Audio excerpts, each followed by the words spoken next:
Enfin, il y avait le cagadou au fond du jardin, hein, en planche. Le cagadou, vous vous rappelez, hein? À ondulé dessus, bâti au fond du jardin, là-bas, tranquille, le cagadou, qu'est-ce que vous voulez, hein? C'était une institution, hein? Et on est plusieurs ici dans la salle à avoir connu le cagadou, hein, quand même, hein? On est la génération du cagadou, hein, c'est... Oui, oui.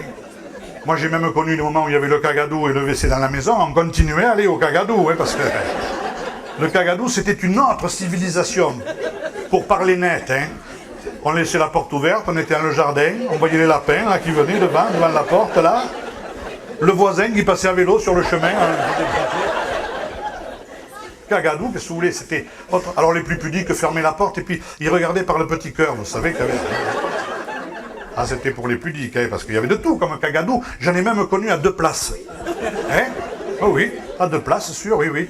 Honnêtement, le cagadou de chez Gilou, c'était un modèle d'écologie quand même. Hein.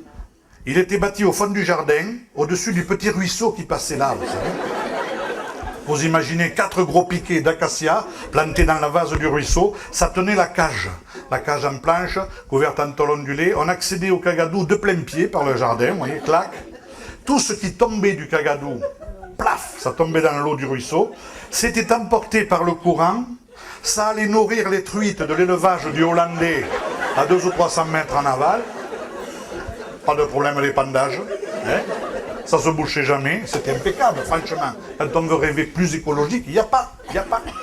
Et franchement, le cagadou, bon, ceux qui ont connu, hein, c'est une aventure, je le dis pour ceux qui ne connaissent pas. Vous imaginez l'hiver, quand il fait un froid de canard, vous asseyez sur le trône, et le vent vous remonte par-dessous le trône. On n'y reste pas demi-heure à lire Paris Match, hein, dedans. Hein. Ouh, puis il dit.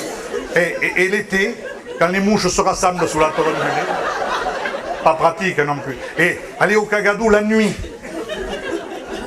Aventure la nuit. Hein. Bon, en fait, il faut se lever, déjà ouvrir la porte, aller dehors. Enjamber le chien qui couche sur le paillasson. Le chien, c'est sa place, là. Hein. Ne pas lui marcher dessus. Ne pas lui marcher sur la queue. C'est douloureux, personne n'aime ça. Et donc, vous imaginez, une fois que vous êtes sur le perron, descendre les 2 ou 3 marches. Ce jour-là, cette nuit-là, c'est forcément la nuit où l'ampoule qui éclaire dehors est grillée. Alors vous descendez à Palpe, les marches du perron. Dans la cour de la ferme, vous avez oublié la remorque du tracteur. Un brabant, un truc que vous ne voyez pas. Et là, voilà, vous vous y foutez dedans. Se baisser à temps sous le fil de fer de la treille. Parce qu'il y a une treille pour entrer dans le jardin, alors il y a un fil de fer, vous risquez de prendre là, ou plus bas. Si vous prenez l'allée du premier coup, attention, ne sortez pas de l'allée si vous mettez le pied à gauche. Vous écrasez les radis de la mamette. Vous allez vous faire engueuler le lendemain matin, elle va reconnaître la trace de vos pantoufles. Si vous allez un peu à droite, vous allez mettre le pied dans le trou de l'évier, l'oyère, hein, qui coule là. Et vous vous remplissez les pantoufles avec les nouilles ou les carottes de midi. Si jamais vous prenez l'allée en plein milieu du premier coup, c'est bien le diable si dans l'après-midi, le papé ou la mamie n'ont pas oublié une tranche ou un râteau. Vous y mettez le pied dessus et là, ça vous remonte dans les choses de la vie. Franchement. Et puis alors, si jamais vous s'appresse, vous imaginez la lampe électrique entre les dents s'installer sur le... Franchement. C'était quand même pas... Il y avait bien le pot de chambre. Mais le pot de chambre, c'est un pis-aller. Si j'ose m'exprimer ici. Ah, oui, parce que c'est bruyant quand même, c'est bruyant, vous savez, au début, oui. À la fin, après, quand c'est meublé un peu, vous voyez, c'est pas...